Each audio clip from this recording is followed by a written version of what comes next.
Hey guys, what's going on? We're back with another episode of What the Shell podcast. As you can see, my co-host Ed is not here to finish off the saying for me. That's why I had that delight, that slow little pause. That's where he would say Shell podcast. So Ed might join us a little bit later tonight, but in the last podcast, if you guys caught it, he's begun working at the Toledo Zoo, and he has some weird, funky hours, and so he's working pretty much from 2 to 10. He might get off a little early. But either way, he's working, has to help take care of the animals and things of that nature. They have huge light show apparently at the Toledo Zoo. And so, as you know, we're in the holiday season and it's a big time for that. Couple of things that I wanted to touch on before we get started with our podcast tonight was to make sure you catch Ed and his special calendar for this year. I don't want to go into too many details and say things that are incorrect, but he wanted me to reach out to you guys, let you know to check out his calendar for the 2021-22 year.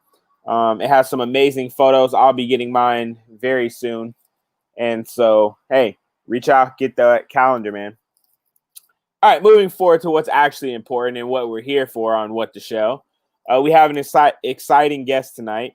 This is the conclusion of our 2-week Texas Turtle special. Even though I did find out last week that it is a Texas Turtle trifecta, and we will get him on here at some point in the new year. But as of right now, we had 2, and so this is the finale. I'm pretty excited about this one, in particular because something that I've been passionate about and trying to get the word out even more about is finding a space to bring up groups that are not very represented in this field. And so, being the father of a daughter, finding wildlife biologists and people that work with animals that are women, and in particular, Latin women, is very important to me because although my last name is Shepherd, my family does come from Panama. And so my Latin roots are definitely important to me. And finding guests that also have those roots is also important. So without further ado, I'm going to go ahead and introduce her to the stream so we can get started because we got a lot to chat about tonight. So, hi everyone! Hi again. Viviana, I'm saying it correct, right? Yes, perfect. All right. You know, hey, I got a little leeway where I can say Latin names, even though I'm a gringo. So, the way we start our podcast is we like for our guests to pretty much tell the viewers a little bit about themselves and how they really got started into, reptile keeping and working with reptiles. Right. All right. So yeah, I'm vice president of Texas Turtles. It's a conservation research organization. I think hopefully everyone has gotten that clue by now. So I was just like everyone else that I've come across in this field of being really excited and really passionate about animals as a whole, and then specifically reptiles. Why? I'm not sure.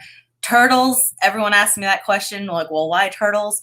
Well, it's just became an absolute fascination of how they live in our world. Why do they have a shell? Why do they do this? Why do they do that? So that just got me really, really excited since I was really, really little. And like I said, everyone's origin stories is pretty similar. They find that turtle crossing the road or that box turtle that just sends us down the path of ruin, I guess you could say, and that sort of thing. Yeah, so it doesn't take much. I mean, I was pretty animal crazy since the very, very, very beginning. And here we are. I mean, I never thought that I would kind of be where I am today. And I'm extremely lucky and thankful that everything has played out the way it has. And it's been an absolute adventure and a trip. And I'm incredibly, incredibly lucky. And so that's, now here we are, So I'm going to get started off right away. And for those that don't know, I believe you could go ahead. No, I just can't. Of course, someone has to call me. I'm trying to mute with the phone, but anyways, go ahead. All right, so I'm kind of going to get started and ask this question, and I think we had talked about it on Instagram before we even set up this podcast. But one thing I'm interested to find out is you don't see a lot of Hispanic women working as wildlife biologists, and so I'm kind of interested to find out how your journey kind of happened. How did you go from the little girl that found a turtle to, hey, this is something that I want to seriously do and pursue a career in? Absolutely. Okay, so right off the bat, this is lots of hot sports opinions and lots of hot topics, at least kind of for me. Okay. I'm very, very lucky that I have an amazing, supportive family. Okay. In a lot of cultures and a lot of stuff, it's not quite that easy to be a female and to do something in the sciences. My dad's electrical engineer. He knew the value of science and education. So he was definitely key in taking me to the bookstore and letting me immerse myself in anything that I was really interested in. I did not know that anybody else like me existed until more recently. So I was crazy about herpetology. My dad would take me to the expos. My mom put up with turtles in the bathtub and snakes, and all the animals that we would keep. So it was there. But as I got older, I didn't think that this was possible or feasible. Like I said, I was alone kind of in my own little reptile turtle world. And it wasn't until about 2007 when I was dating a person, and I said, hey, pull up a picture of any turtle on the internet and I can tell you what kind of turtle it is. And so I was like, Google something like, Texas turtles. I was like, do that. So then you can pull up pictures, from here. And he pulled it up and I started IDing turtles for him. And he just kind of was like, oh my God, that's weird. It was very, very easy to get that, oh my gosh, you're weird, from a lot of people. And a lot of what I had happen when I was very young was that response, oh, that's weird, or oh, that's like not normal. Why are you so whatever? So I kind of internalized it and hid it forever. Like I said, until 2007, coming across the Texas Turtles website that was run by Carl. So I stumbled across the website. I was like, oh my gosh, there's somebody else like me that likes turtles like I do, that was interested in the same aspect of turtles. Because I had done the reptile expo. I had kept turtles in the backyard and went down the husbandry route and got books and that kind of stuff. But when I found that website and then he created the Facebook page, it was the same topics about turtles that I liked: the ecology, the natural history, just that sort of aspect. So for a while I followed his work, and I finally got lucky one day and went to the TSA turtle surveys and met him, and just kind of hit it off as far as I like this type of stuff about turtles and this. And he was working at the museum at the time, so I would go up there and help out and just learn whatever I could. So that's kind of where the rest was history, is that it took me a while to get here. And I remember saying to him so many times, man, why didn't I know about this sooner? Why didn't I do this in an undergrad? Why didn't I go the academic route the whole time? Because if I look back on it, I think I would have done the academic route straight, the whole way through. And of course, life happens and different things happen throughout our lives. It doesn't necessarily work out then, but it's working out now. And I'm super, super lucky and grateful. And it's kind of one of those things that nothing's going to stop me now. We've got such a great thing going. So it's a different adventure. And it's interesting because I remember knowing so much about turtles and tortoises and not having anyone to talk about it with. And now there's this whole community and these organizations and so many people that I now call my turtle family, that, I can send silly group chat messages to, if nothing else, and talk about this kind of stuff and everything from turtles, be it keeping, be it ecology projects, transmitters, ultrasounds, messaging someone, hey, what kind of hoop nuts did you get again? Or what kind of ultrasound do you have? That kind of stuff that I've just been absolutely thrilled to be in the mix of it now. So I have a question. Yeah. You mentioned that you didn't follow, the academic route straight through. So did you get a degree in something else, or did you pause? Or yeah, I got a degree in something else, and then life happened, differently. What was your degree in? Criminal justice. Okay. All right. There's hope for somebody like me. I can go out and do something then. Well, my plan with that is because the only way I knew about a way to work with turtles is from the law enforcement side. Is Okay. like game wardens. You're going to be on TV regardless. Do what? I said you were going to be on TV regardless. You would have been on Lone Star Law. Right. We've watched that. And I've sat around with my parents and my sister, and they're like, you can still do that. Like, why are you not doing that? And I was like, I don't want to bust people for drinking and driving. I want to be out, in like the different aspect of animal smuggling and poaching and stuff like that. So I watch the show pretty often, I have to admit. Yeah. And the other day I was watching an episode, and the guy was drunk on a jet ski, and the Texas game warden's like reading him his rights, and he's like, I'm gonna call 911 and call the real police. And then everything changed when he was in handcuffs in the back seat of the truck. And I was like, well, game wardens have all that. And so like I said, other things I was like looking into interning. I interned, for other agencies and stuff like that. And it just didn't pan out. And I'm very glad it didn't. And I'm lucky it didn't.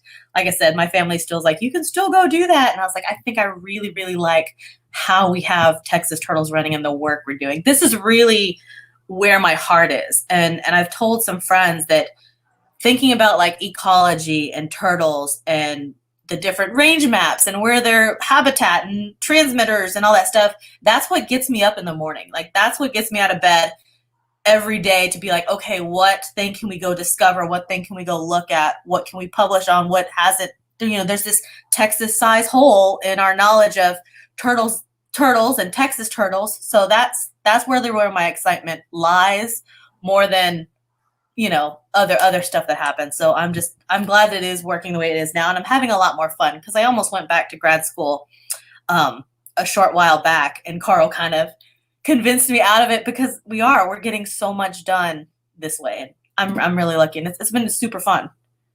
Okay. Of course, you gotta have fun while you're doing it, because if you're not having fun, you just get, You kind of inadvertently answered my next question. My question was going to be, did you go back and get like a post-bac in anything scientific? No, I haven't. Like I said, life changes happen, and sometimes that keeps you from kept me from being able to do grad school. Even though I had was starting to study and trying to figure out how I was going to do that and balance. Well, now it's not really feasible. I don't think it will be, but it might also not necessarily be necessary for you. Right. I'm extremely I have so much knowledge, and I've been able to thankfully have an amazing mentor, and Carl with his 25 years experience that hasn't steered me wrong. And it's just been, like I said, if not just Carl, other people in the turtle community as mentors that I can reach out to and ask and bounce ideas off of.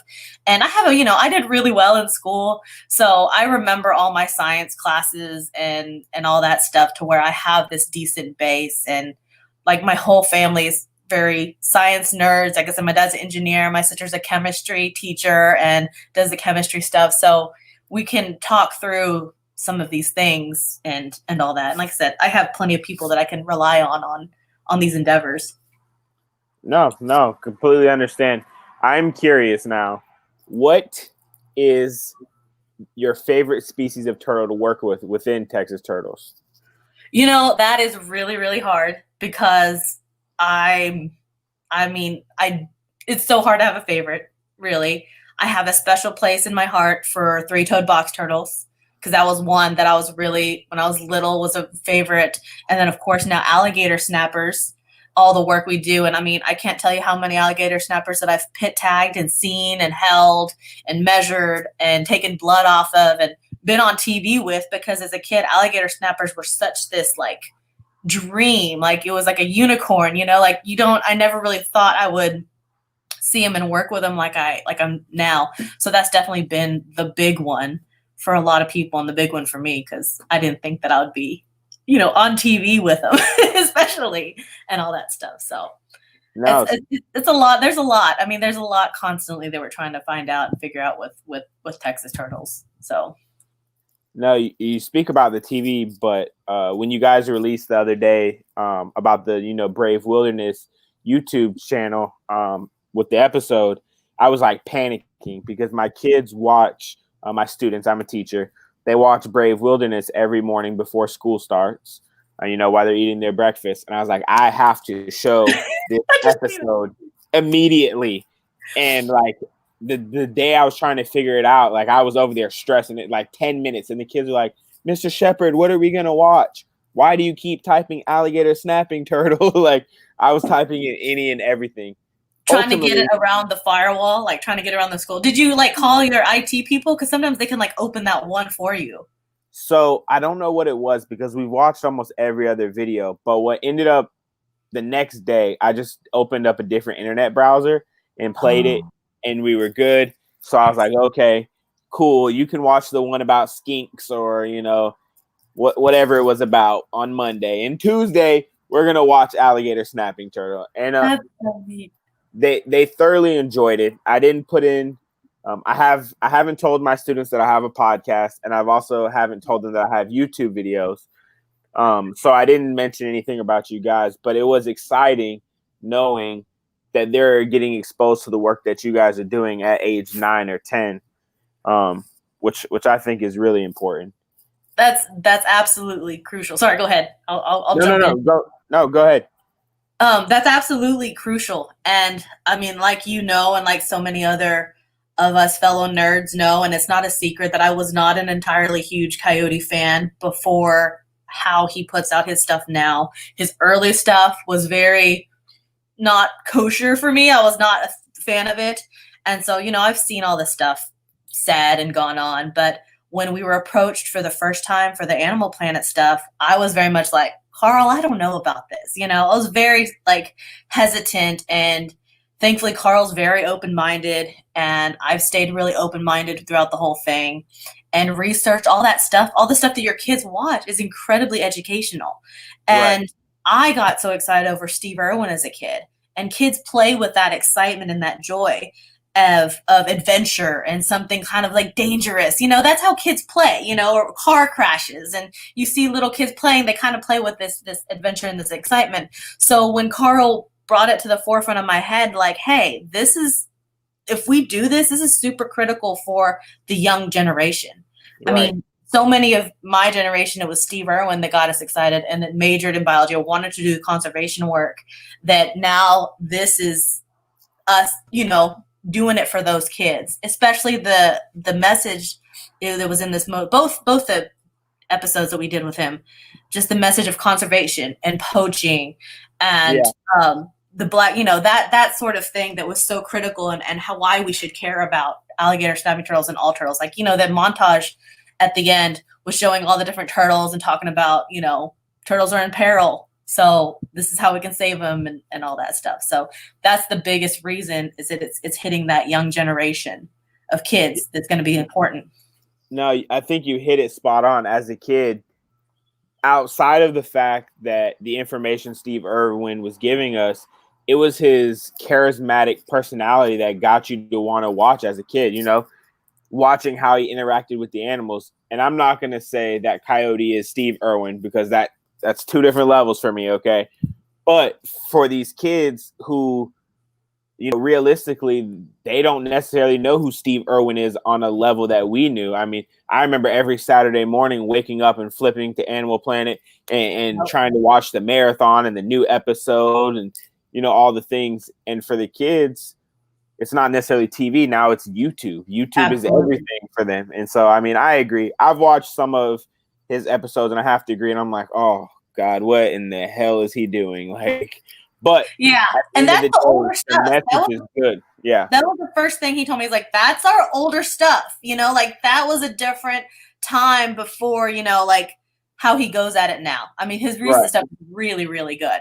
I mean, well, you know, like it gets me excited if I can watch it, you know, that kind of thing. And you know, people didn't like Steve Irwin back in the day. People in the zoo and the herpetologists back then didn't like. And I look back and maybe he shouldn't have handled the snake like that. And you know, I would have never grabbed it like this and free handled a snake, you know. But that's what it took to get people Right. excited. And I mean, even me as a kid, before there was Steve Irwin, I told this to another friend.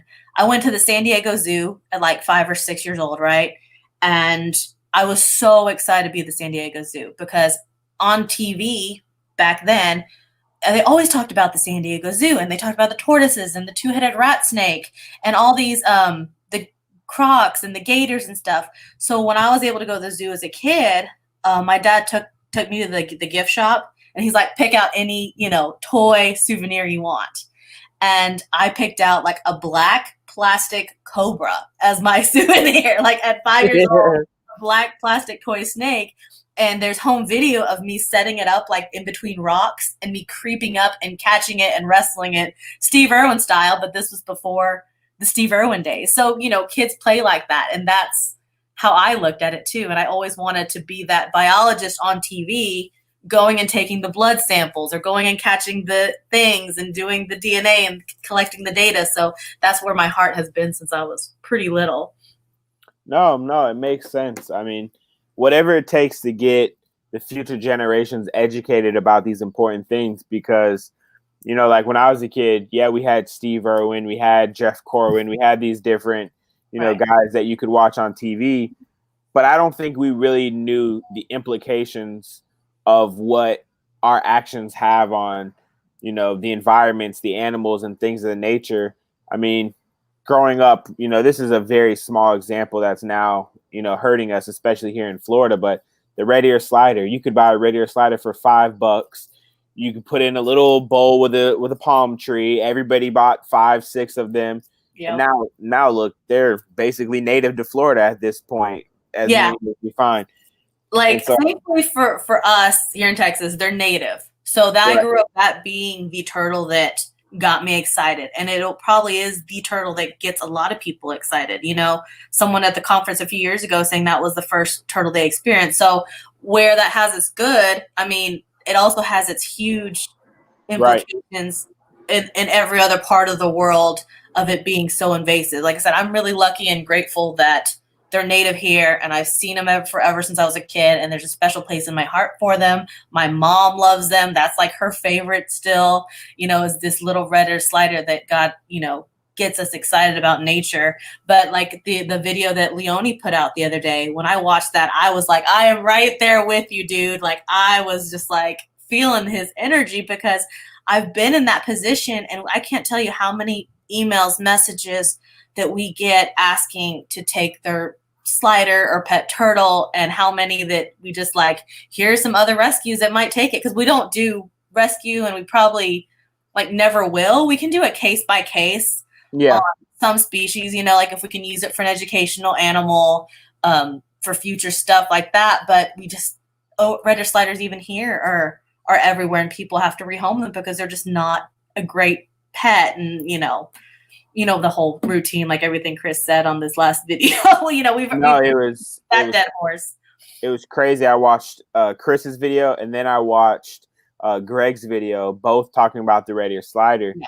And it's like the things that make it so beautiful, that make people, when people think of a pet turtle, instinctively they're going to think about a red ear slider. No one's going to think about a musk turtle or a mud turtle, even though they make way better pet turtles.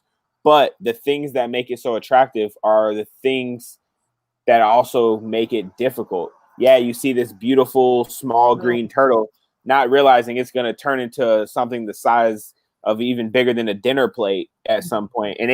And red ear sliders grow extremely fast in captivity.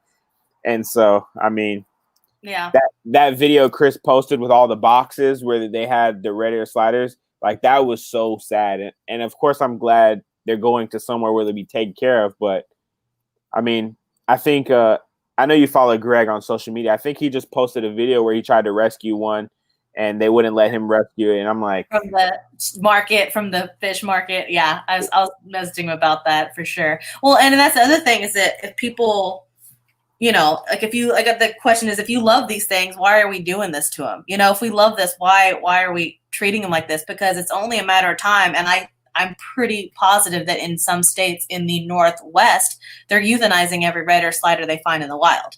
And that's just what it's going to come to. You know, I'm not going to fault them for that. I mean, that's the point we're at with some of it. If things don't get better in that avenue. But anyways. No. I'm going to slightly change gears off red ear sliders. One thing that I'm interested in is, what does the everyday life of you and Carl look like within Texas Turtles? I didn't get to ask Carl last week, and so I'm this question's for the both of you guys. Like, what does it look like when you're in the field, if it's an office day, things of that nature? Sure. So Monday through Friday, we've still got our normal jobs. Those still have to happen because we still got to pay the bills, and you know, the rest of the world has to happen. So even during the week, in the evenings, I'm going to go through budget stuff. I'm going to go through what do we need to order, the logistics of running a nonprofit, right?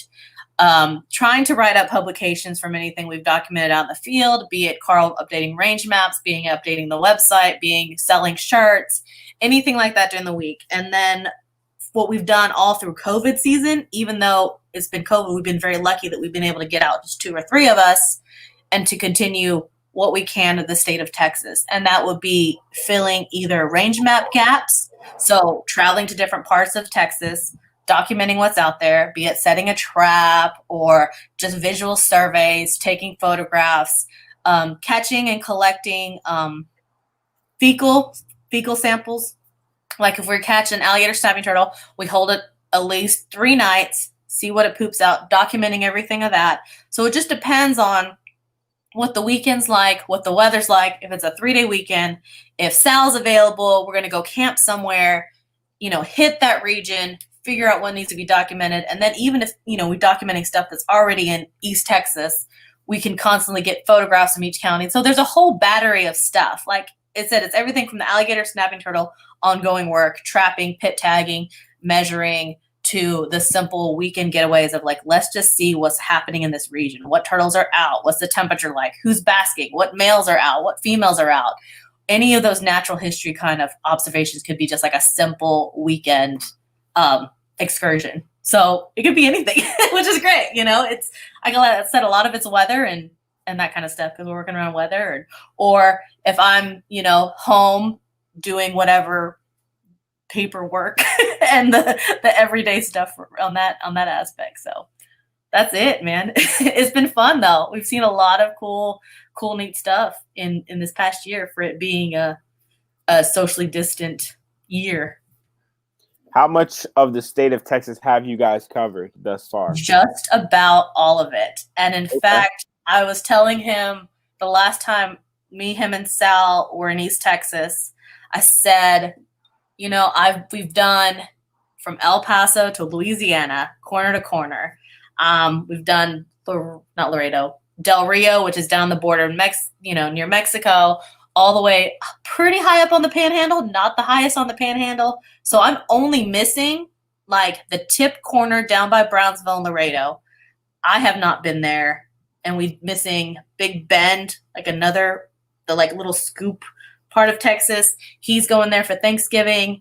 And then the highest part of the Panhandle, there's a lake and there's a little bit of water up there that we want to get to, but now it's too cold because it gets colder up there like a lot quicker than it does here. So we're only missing a little bit. Everything else in between north, south, east, west, we've covered so many counties. And I mean, I probably could have have him look it up to see every count, but we've done a ton. I mean, we do a lot of driving. He does a lot of driving. And then Sal and I just hang out in the back. Where do you guys live in relation to each other in terms of when it's time to travel? Like, do you guys live near each other or? Sure. Super lucky because Carl lives about 10, 15 minutes away with traffic. Sal lives in San Antonio. So. And where do you guys live?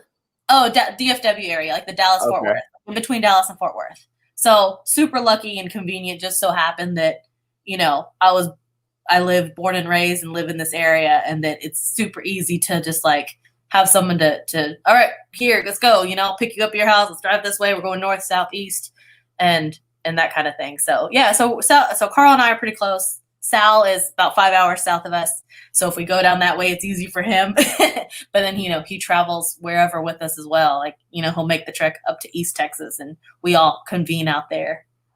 All right. Out of all of your excursions in different areas you visited, which is your favorite place to go to? Okay. So I don't have a favorite, but these last few weeks before it started, last few weekends, we've done a lot out in East Texas, and I've been really liking getting out there and seeing everything. It's just really, really pretty. So I posted lots of pictures on my Instagram of like these tall, piney woods. So East Texas has been a good one this past few months. So that's just kind of fresh in my head. And what types of turtles and tortoises and things of that nature you guys working on out there specifically? So East Texas, there's alligator snapping turtles, and the region we hit, they were kind of exploring and checking out, is where I've seen alligator snapping turtles like walk under the bridge. Carl got a picture of it poking its head up, and it's a region between Texas, the side that is near Louisiana, where a lot of poaching happened a few years ago. 2017, there was that I think Carl talked about a little bit of conviction and poaching of people from Louisiana, because Louisiana is still a laundering state, that all that stuff goes through out of Louisiana and overseas. And so they did a lot of poaching from that side of Texas. So we were looking at just the area, the layout, wanting to set some traps, and some other people are working with alligator snapping turtles in that area. So we kind of went to go see what's up and just explore and continue to photograph and document that kind of stuff. So that's why we've been out there, recently. It's super, like I said, it's that Louisiana Texas border that's been kind of problematic as far as alligator snapping turtles goes, that we've been trying to see what's up and just do our own observations. Is the alligator snapping turtle the species you guys work the most with typically? Lately it has been, which is awesome. Lately has been, because of course there's plenty that needs, that we need to know about it. Of course, with poaching a big deal, like we said in the Brave Wilderness episode. That's been like, the big one we've kind of been working with. Of course, we want to get working with other species that we haven't gotten a chance to, but as of recently, it's a lot of alligator snapping turtle work. Uh-oh. Ed, what's going on, man? Hey, what's happening? I guess it was just meant to be. It was meant to be. And you came in right when we were talking about alligator snapping turtles, man. Dude, I've had it on the whole way home. Oh, okay. So I'm already, you don't gotta catch me up on anything, man. I was gonna show you all this because I didn't get a chance to. Oh man, there we go. That's awesome. That's awesome. Did you see that we finally decided to make a What the Shell logo? Yeah, I saw that. Little line. Yeah, so Ed came up with the design kind of, and I have to admit, we didn't really think we'd ever get past like podcast episode like 5. And so we didn't really see a need for it to have its own separate like logo in terms of branding. But I must admit, the number one compliment is that people like the name. They think it's very catchy. Which the name just came after one too many drinks of tequila, honestly. Oh, there you go. This, I had some friends give me this because it was Christmas a few years ago, and it was kind of a little inside joke nod to me not trying to swear at work. So I would come up with these alternatives. When you're around kids, you're like, oh, I say fiddlesticks a lot, or poop, or shoosh, or something else. I'm like, oh, shell, because I had to come up with alternatives. Yeah, that's what my wife makes fun of me all the time. I'm like, what the frick? Fudge. Yeah, fiddlesticks is a good one. I use fiddlesticks a lot, and then fudge. So, but that's where this mug came out. See, that's what happens when I log on, man.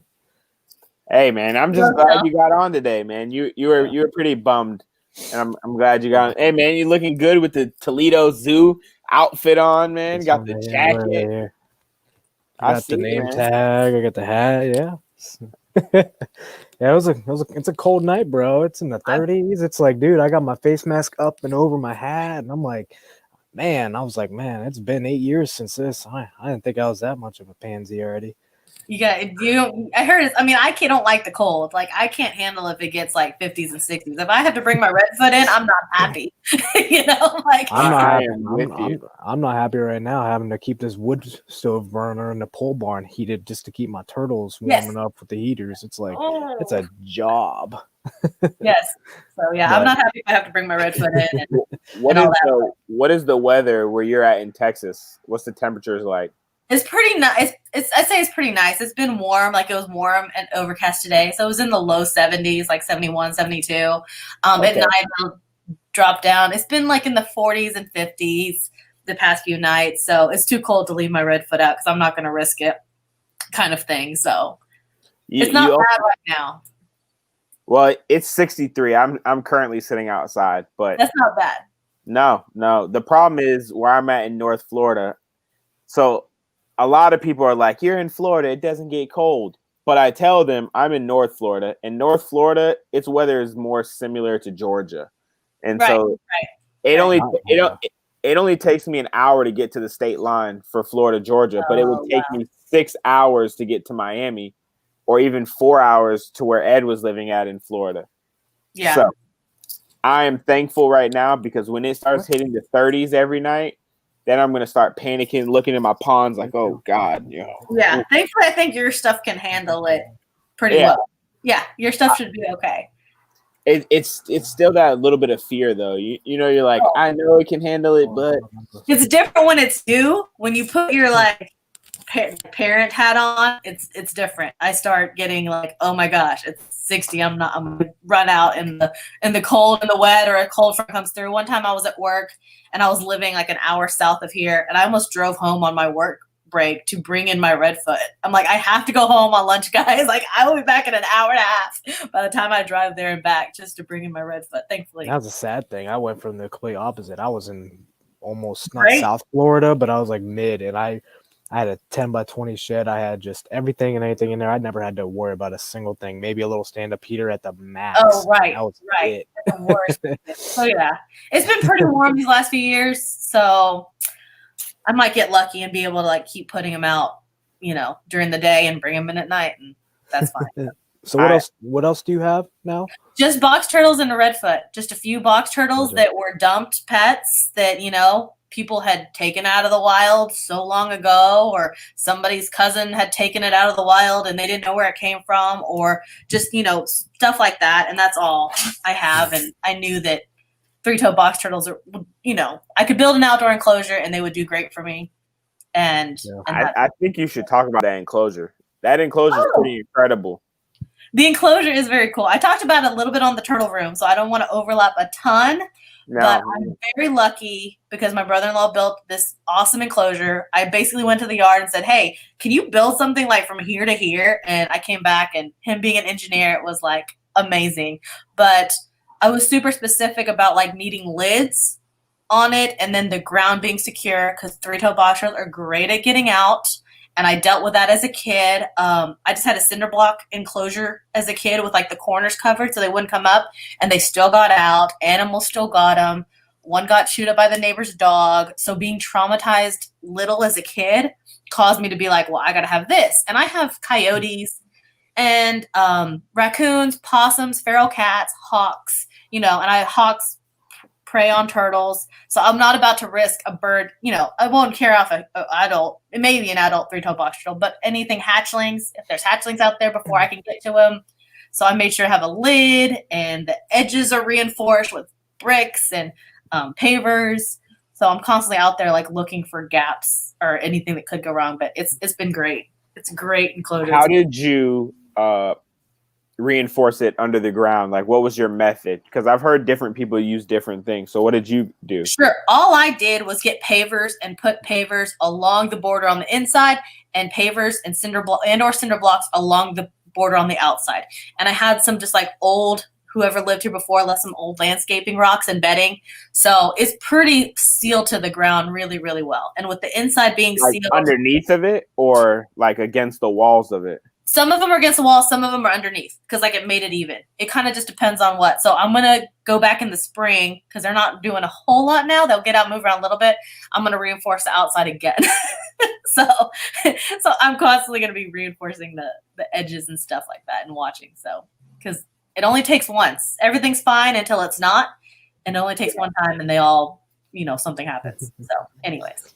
No, the reason I ask is I keep a couple of box turtles. And 2 out of my 3 have escaped before. Yeah.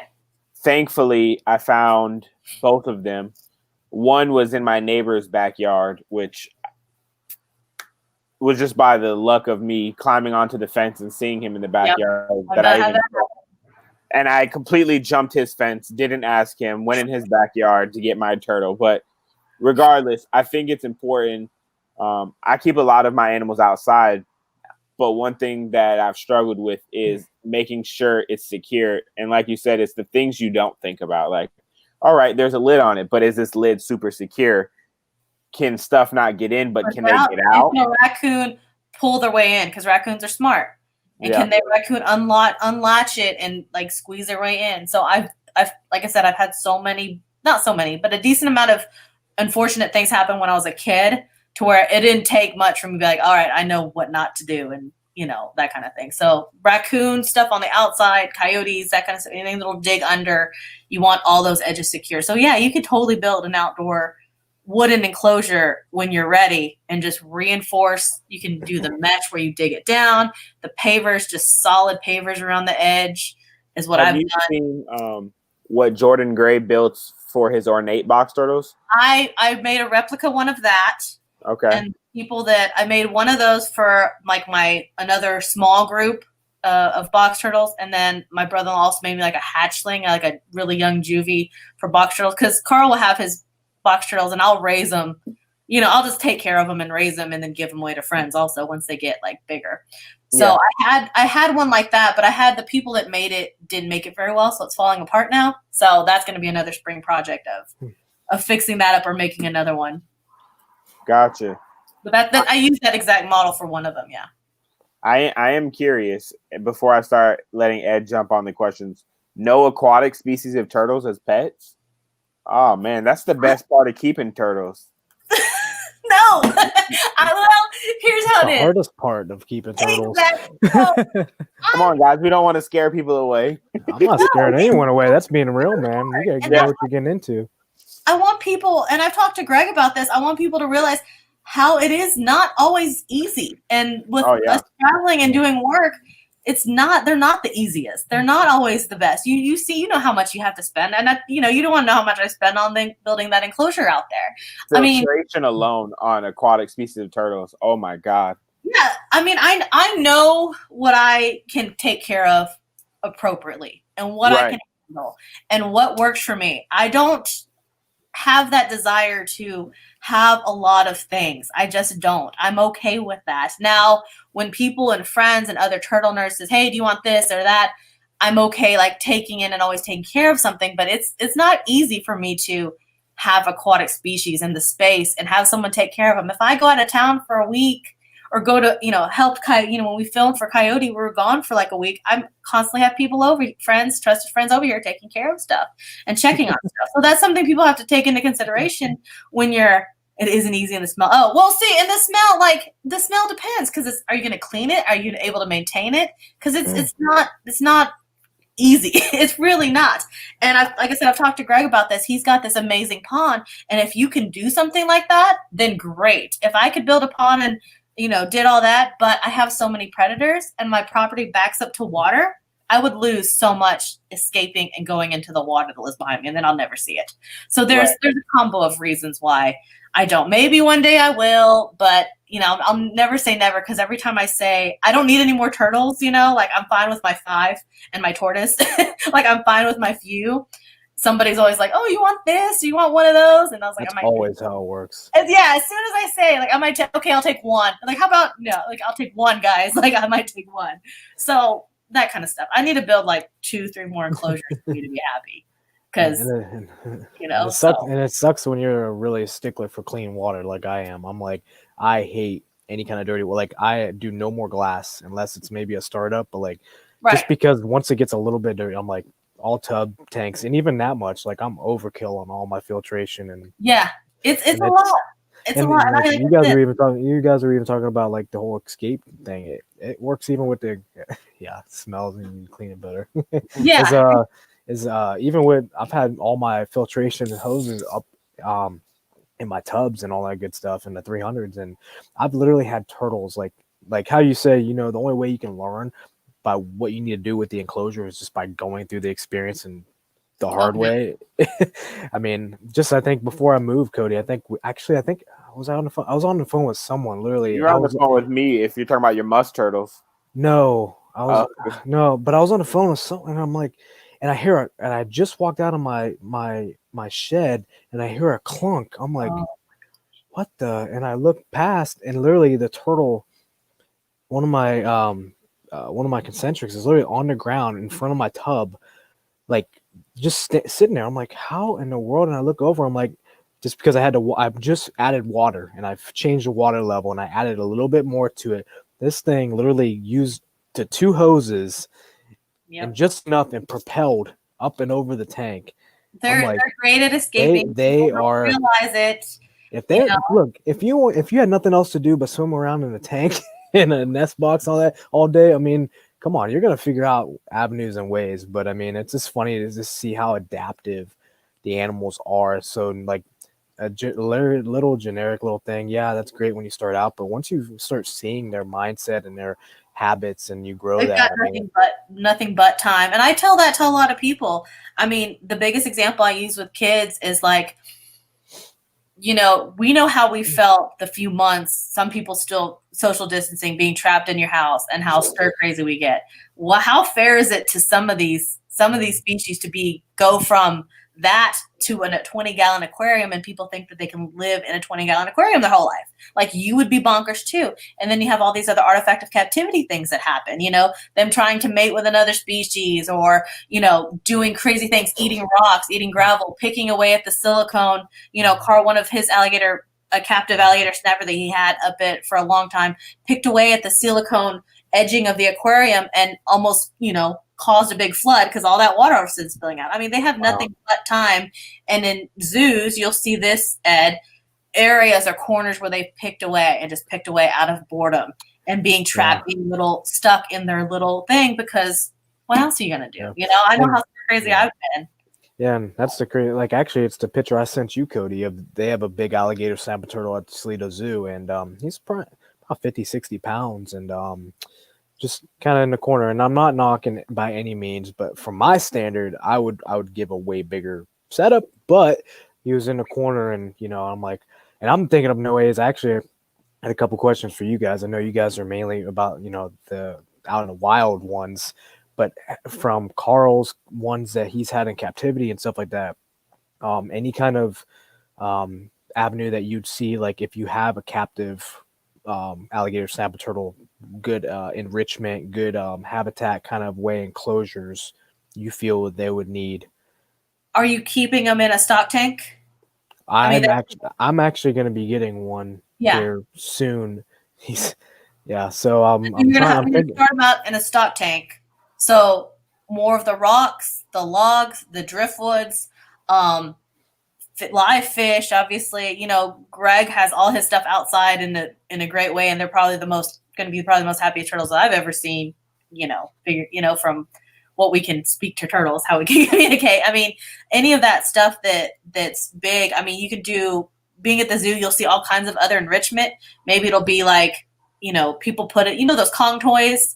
I don't know if it'll work for turtles. It probably would. You could stuff a Kong toy, maybe not alligator snapping turtle, but like another species. Stuff a Kong toy with worms or Missouri or something squishy to where they have to like pick at the toy and like spin it and have to knock something around to get it out. That's all enrichment stuff that I haven't. I think some people have done it. I haven't seen it done lately, but I know zoos do all kinds of stuff. And then there's enrichment gone wrong that zoos have like tried to give like a phone book as enrichment, and then they end up eating it and becoming impacted. So there's all kinds of stuff that I don't know. I can't give you too much advice on that. I just heard the stories of. What about setup wise? How big was Carl's? He has a huge, like his AST is not very big. So, but he has these big, huge fiberglass things outside.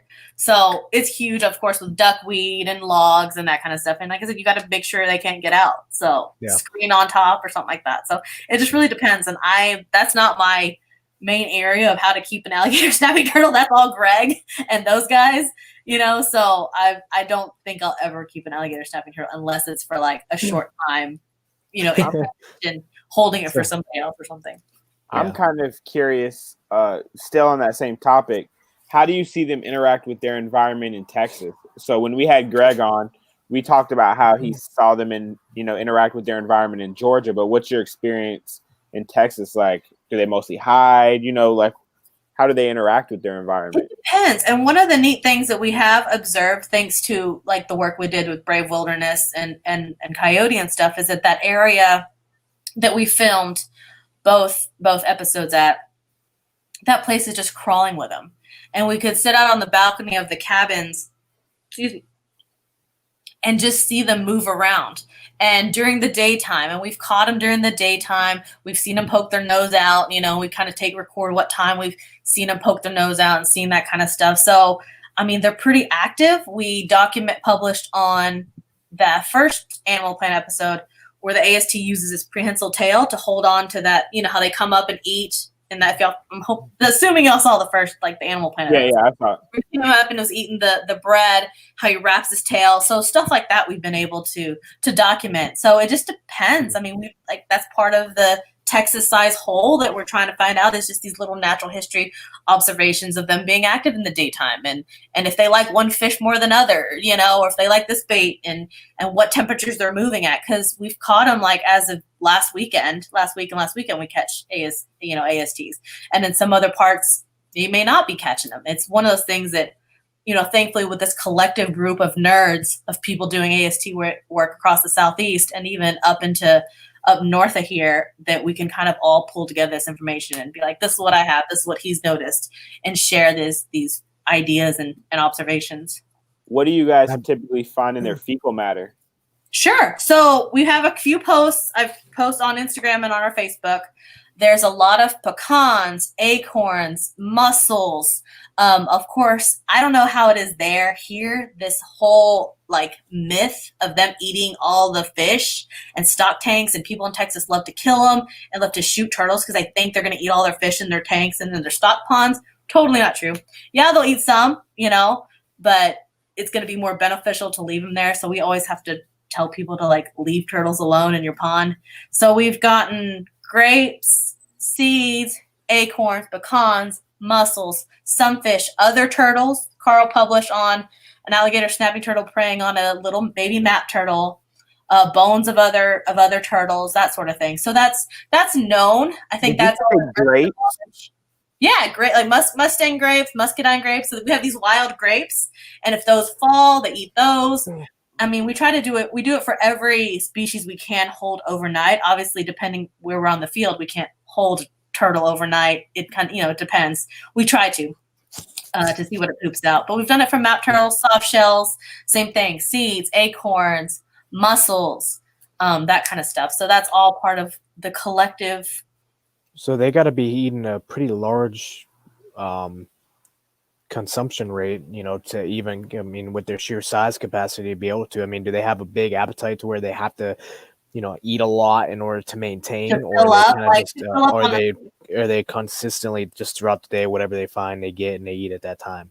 I've seen them, and I know Greg's seen them. I've seen them go with their head along the bottom and kind of like, it looks like they're feeling around for food to eat in the sand. We found sand in them and stuff, pooping out sand and stuff like that. So I don't know. I mean, that's one thing we're going to have now that we have all these fecal samples from what we've seen. We can measure it and weigh it and see how many clams may be in there. So that's they're all in these jars per alligator snapping turtle that we have documented. So that's more to be discovered. And like I said, I'm probably just forgetting stuff right now, being like on the spot. But yeah, we'll see. I mean, they definitely eat a lot of a variety of things, and that's kind of the same for all turtles.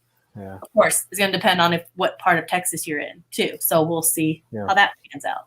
I have a question about because a lot of time you see alligator snapping turtles and you just think about the sheer size, and you guys, you always see the posting of the big ones. What is the ratio that you really see in comparison to like juveniles and adults and the size like difference? Are they really that many big ones as opposed to juveniles and medium? Like, where's the fluctuation with just size comparison, and Right. that you see in the So wild? for our study site here in North Texas, the one that Carl and I most head up, we have a pretty good range of the very first one we caught was like this big. It was pretty small. It was super exciting because that was like the first one we caught. And then last week, there's posts on Facebook and they're about this size, 5-pounders. And then we've caught some really large females, some 70-pound females, which was one of the first documented largest females for the Western alligator snapping turtle. We've caught 2 of those, a couple of males. So we've caught all size classes at our current site, but we can't say anything yet because we don't have enough data to accurately make male to female ratio. We have to, you have to get a good data set to be able to make those calls. So we're not there yet on all that stuff from our current site. I don't have the work that's going on in Houston, that we go help them out. I don't have any of that information in front of me, so I don't know what exactly they've seen or documented and all that stuff. So I can't speak to that. But we're still in the beginning stages to where I can't really say male, female, size class, any of that stuff yet. We have to crunch all those numbers when we get enough. Sorry, that's kind of a answer, but that's where we're at. On the same topic, I'm kind of curious. Do you guys find that the habitat is different where you find smaller versus larger ones? Like, do the larger ones prefer a certain, micro, ecosystem versus the larger ones or anything of that nature? So only speaking to our current site in North sure. Texas, it's a big, giant river system. And that's where we found all of it. And then same with the Houston site, all ranges and all sizes at those sites pretty consistently. And that's all I can really speak to as far as that goes. I mean, yeah, because I know same spots. The reason I kind of asked is, Ed and I, we both keep diamondback terrapins, and they, according to the scientists, they say, the smaller diamondback terrapins tend to, as hatchlings and juveniles, stay in the grasses and things right before they're mature enough to go out and venture. So I didn't know if smaller alligator snapping turtles are staying ducked away, hidden, so they don't become catfish food or bass food, things of that nature. Definitely, they're going to be in the log jams and in the rocks and in the fallen stuff, because it was documented that babies use their tail prehensile to hold on to branches. That was documented, but it wasn't ever documented for adults and grown. That's why we were able to publish on it post that Animal Planet episode. So yes, juveniles use their tail and they're hanging out to that type of habitat. Sorry, I kind of missed where the question was going, but yeah, exactly what you said. Yeah, no, I was just curious because I find, and I'm sure you're in a bunch of turtle groups or maybe you're not. I always see when people buy or they get a new turtle, it seems like they keep every species of turtle the same exact way until somebody kind of informs them. And so the reason I was asking is, you can't keep a snapping turtle the same way you keep a soft-shelled turtle, the same way you keep a diamondback terrapin. They have specific needs. And so that was more so what I was trying to touch on. Not that I'm keeping an alligator snapping turtle. My wife would kill me. The state of Florida would also kill me. But nonetheless, Ed, you got any more questions, man? Yeah, I was going to ask about even the water temps. Like, what's the average in that area in Texas, like, that they're most active? And even when it dies down and gets down into the colder months, do they just slow down and, and are still kind of slow motion? Like, I'm only asking all this because if I'm going to be getting one, I want to, and I'm in a different season way down, than the South now in Ohio, kind of where I should gauge them in natural brumation, maybe slowly, and then gradually build them up with warmer, especially if it's going to be something I'm able to control environment. Yeah, I can't speak to the captive stuff, but our best seasons is like September, October, August. When it gets really, really hot, we tend not to catch any or as many. When it's really cold, the coldest we've tried to trap like in January was like super, super cold, and we didn't catch anything. So we've still caught in February, but like I said, we still have our warm days and our warm times here in Texas. So it depends. It's another like more we'll see, more to be, more to come on that. But like I said, our best months, September, October, even November this past few weeks. And then it slows down really in January, of course, January, February. As we've caught some in February, of course, March, April, May, it picks back up again. Really, really hot, June, August, late June, July can be too hot, and some August will be too hot. So that's all I can tell you as far as captive stuff. I can't speak to that. Do you think, and this is only based upon some of the stuff you just said about the berries and the nuts and stuff like that, do you think that because of the September, November, and October, those kind of fall seasons, the reason why you found more and more active, because all the trees are dropping all their, fruit and all that, and then they know that, and obviously it's a lot more fruit, coming to, bottom of the floor, ocean Right. Florida. It's me thinking about Florida, the bottom of the river floor and stuff like that. And I just thought about that because it's kind of crazy how they pick up on that, and it becomes a natural, sustaining, Yeah, they know what they're doing better than we do for the most part, and that's one thing that we'll keep seeing if we catch them throughout the year and document what they, put out throughout the season. We'll be able to say, okay, this month we had this much more, pecans. Obviously, when pecans start falling, or more of this, or there was more of this, so that's one thing that we'll keep documenting as a whole. And like I said, sorry, we're like in our early stages still with the ones here in North Texas, and I know in Houston they're not doing any stomach contents samples at all. So I can get back to you. I'll get back to you when we know more and see how this plays out. You think because of their diet that helps them, in their growth, the fact that they're eating really high protein, between the mollusks and the crustaceans and, the nuts and stuff like that, that helps them, in their growth? Yeah, their growth rate like depends on age, sexual maturity. They'll grow faster sometimes, and then it'll slow down, and without getting like all into the weeds, that depends. I don't know what, off the top of my head, what correlation, causation as far as diet and that goes. Of course, like, you can see captives all day long on social media of people having really, really fat snappers, and they're just feeding them tons and tons of stuff, but they have that sedentary in it, cement thing. So that's different as far as what I've been able to observe so far. Yeah. So yeah, sorry I don't have any more like straight concrete answers yet.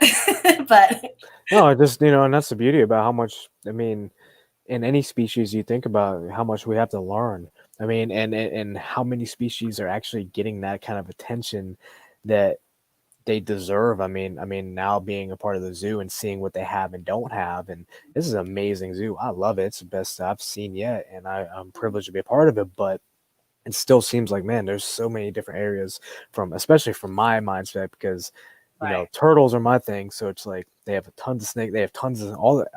But many zoos are not huge on turtles. I feel so it's like, golly, like there's such an open window to where, enrichment and programs and outreach and, so much, potential. And I see it, which is good because someone has to pioneer it. And that's something that you guys' lane and you're doing, and you're pioneering it. And if you think you've learned everything yet, you're probably on the wrong podcast, because we're all learning, growing, and that's the awesome journey about wildlife, is that it's endless, man. It is endless.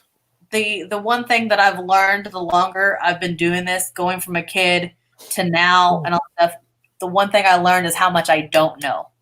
Is absolutely every day. Like I come into the library here and I see all these books that we've, are lucky to have at my fingertips. And I just think, oh my gosh, there's so much I don't know. So that's the biggest learning thing, is that there's a lot we don't know every day. Isn't that what keeps us kid-like though? That's what got us into it, is like you keep that kid-like thing that like I want to know, and it's like ooh and you want to have that same interaction at the same time. Every time you pick a turtle up, and find a turtle and all that good stuff. I mean, that's what drives you, you know, and that's especially finding your niche in your lane. I feel like I'm kind of in the same boat, you know, as you are. And I think Cody as well. I mean, Cody ventures out a little bit more than I do, but you know, I've had almost everything in the spectrum of animals. And then I Right. realized I came to a point where, you know, you have to dial in on a niche. I feel like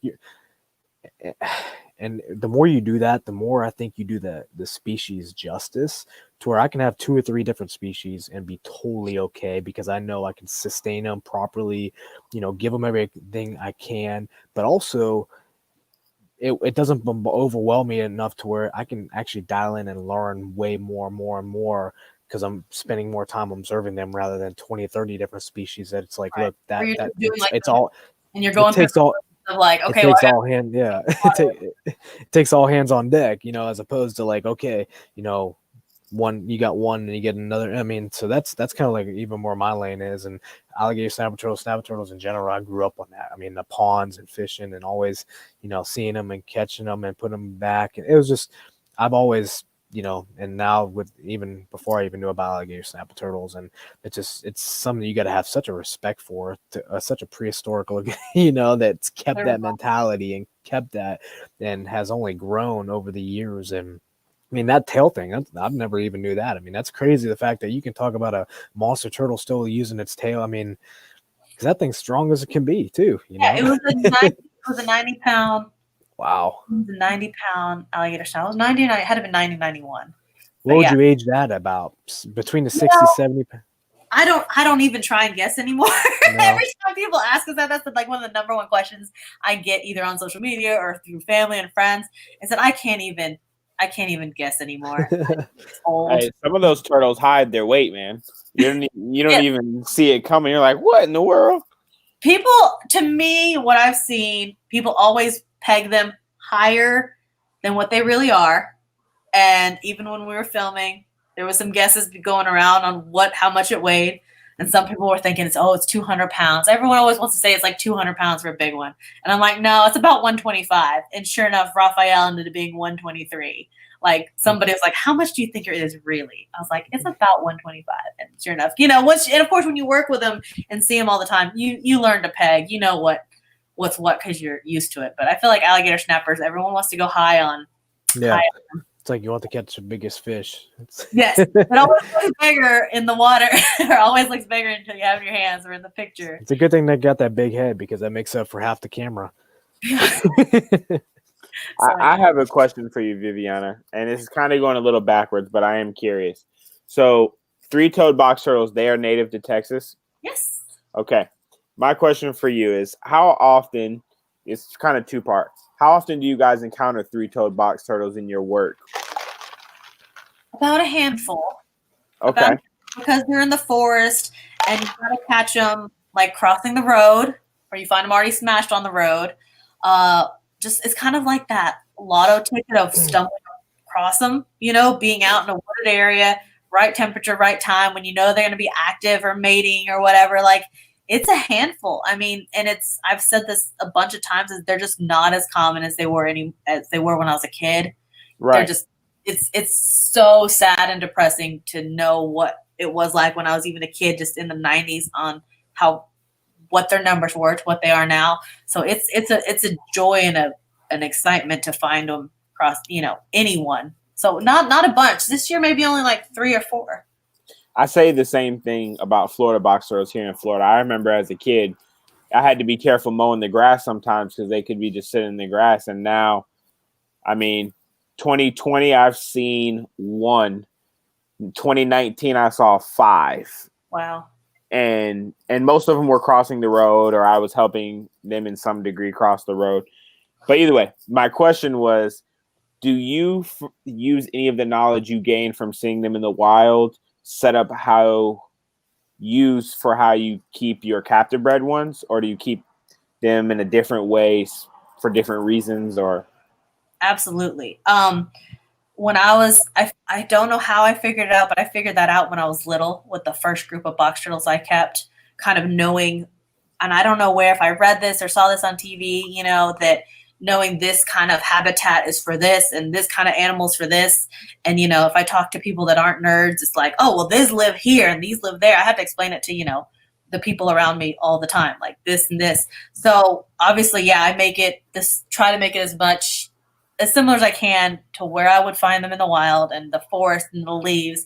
And my new enclosure being so new, it's still got the grass from the yard, so I'm going to put leaves and more branches and more rocks and more deadfall, and that'll keep it more, how they would be in the wild. So yeah, absolutely. Always taking a book out of what, knowing what it was like in the wild, to how I could keep it, which is why when I see three-toed box turtles in aquariums and stuff like that, you're just like, oh, how do I politely tell this person, like, okay, here's a better way, like here's exactly what you just said. Here's a better way. I mean, we all learn and grow, and I think that's I've learned my way of saying it is, hey, are you open to advice? That's a good one. That's what I've been using when I see stuff that I think is just foolish. And I'm by no means an expert, and I take advice from any and everybody. Yeah, I've had a lot of advice. Yeah, bro.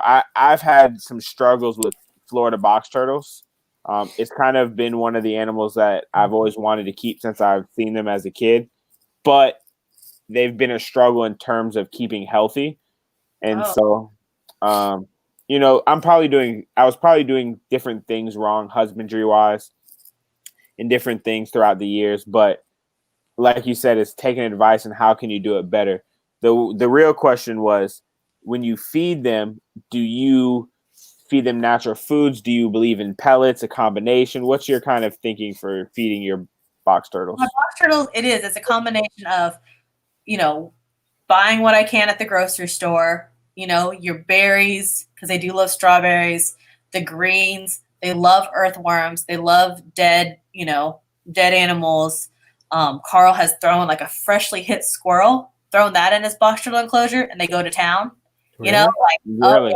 Like freshly hit roadkill squirrel. And I almost did like a few months back. Like there was a fresh hit one out in the street, but I didn't want to like carry it all the way back home. So I really didn't know box turtles. Yeah. Oh yeah, they will go to town on dead stuff. So they're scavengers, man. Yeah, you can do dead, fresh. Of course, I stay away from that because I don't know what parasites and what stuff that I may give them. That's just not me. But yeah, it's pellets, it's fruits, a little bit of fruits, some veggies, a lot of earthworms, and even some rodents here and there. I've got some box turtles that love rodents more than other stuff. But of course, with like the earthworms, they never turn down an earthworm and some fruits and veggies and stuff like that. So it just depends. Do you get really store-bought or do you collect your own? If I can, I collect my own. If I feel like digging, if I start picking grubs and roly-polies and stuff out of the dirt, fine. I get them mail ordered because I just buy them by the pound. is that much easier just to keep them, and then throw them out when I need to. So that kind of stuff. No. How often do you feed them? My three-toads right now, they're kind of in and out. It's been cool enough to where they've been in, and I've seen them come out. So I'll just, if I see them, I'll throw some worms in front of them, and they go straight for them. So it just depends. It depends. If I'm out of town, I can leave them stocked up with some pellets and let them kind of do their own thing. Since they're in my backyard, there's plenty of natural worms and grubs and stuff in the yard already. So it just depends on what's going on outside. I did want to mention the health problems were ear abscesses. Oh, okay. Yeah, I've been lucky with three-toed box turtles that I've only had like maybe one or two that were really young that just like were never that strong anyways that had that. When I had ornates as a kid, I felt like they were always getting sick more than my three-toads. But I only had 2 three-toads as a kid and a lot more ornates. So it depends. I definitely nursed a few three-toads back to health as a kid and stuff like that. So I took both to the vet and they're both perfectly healthy now. But if I compare it to how many problems I've had with aquatic species of turtles, which is very few, I'm like, all right. I feel like somebody's telling me, hey, stick to the water turtles here. Really? So yeah, I don't have, knock on wood, haven't had that many problems. So anyway. Hey, you're doing it, man. You're right. Just learning. Yeah. So that's what happens when you go to a whole different niche. I mean, here you go. Hey, you told me to stay in my lane, man. One day I'll learn, Ed. But we are towards the end of our podcast. I don't want to hold you up any longer, Viviana. It has definitely been a pleasure between you and Carl, we have learned a lot. We've heard stories. We've been told that we need a special episode of just Carl's stories. And I'll grab my beer and buckle up for that. The stories are great. They really are. I've heard them all so many times, which is great when you're traveling across the state, with your best pals and Sal and all of us. It's great stories all the time.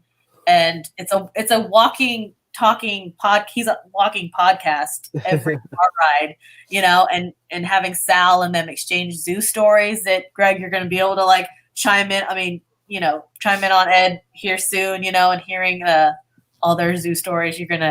It's fun. It's interesting. But yeah, I've got tons of stories too that I just will spare you. My little kid stories growing up and all these experiences and stuff. But anyway, so yeah, it's good. No, it's definitely been a pleasure. So at the end of our podcast, what we like to do, same thing we told Carl, is we like to provide this platform where you can tell people how to follow you, what you guys are working on, how to support you guys, things that you need, any of that. This is your platform. And you gotta one up them. You gotta one up them here. His was incredible, and I know you were watching. Come on. He's good. He's ready to go all the time. Yeah. So we are on, let's see, Texas Turtles Facebook group, Texas Turtles org on Instagram, website texasturtles.org. Awesome shirts still for sale.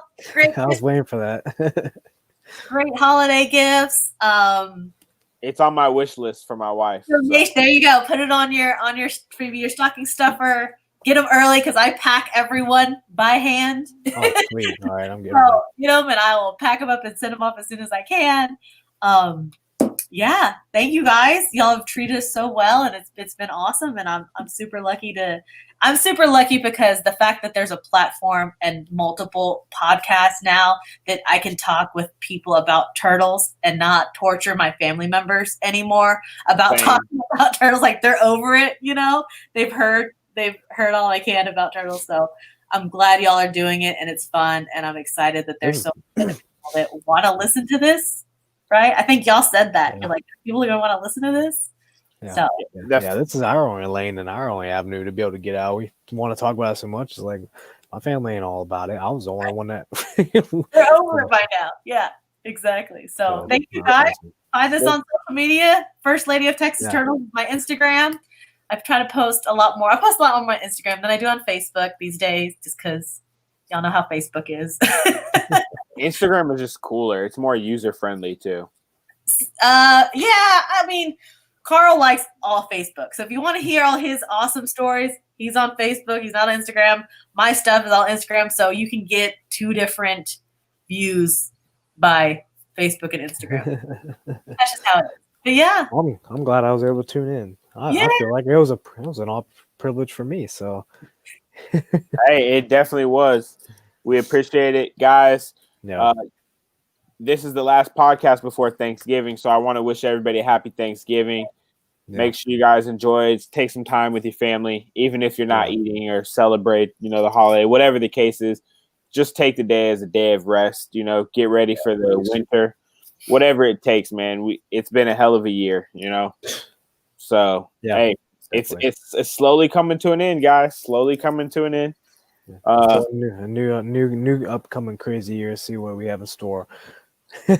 Hey, when we made the decision to do a weekly podcast, people said we are crazy, and I don't know how y'all do it. It's tough.